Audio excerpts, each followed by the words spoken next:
первопричина. Все, первопричина с Уральской энергетики. Да, первопричина отключения линии 201.5.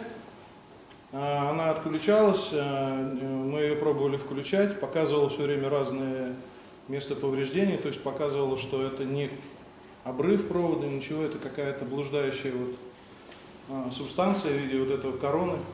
В Западно-Казахской области уже за сутки до этого начались проблемы.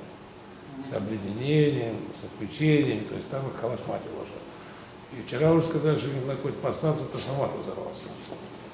То есть эту проблему мы могли предвидеть, что она придет? Нет, мы не могли ее никак предвидеть. К сожалению, линия относится к наиболее уязвимой части электрической схемы.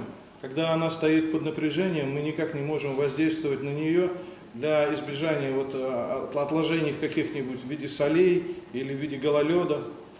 Это, к сожалению, такая особенность именно линии электропередач. Ну, смотрите, у нас же резких перепадов температуры не было, снегопадов не было. Ну, то, что было там в Уральске, обледенение, оно к нам не приходило.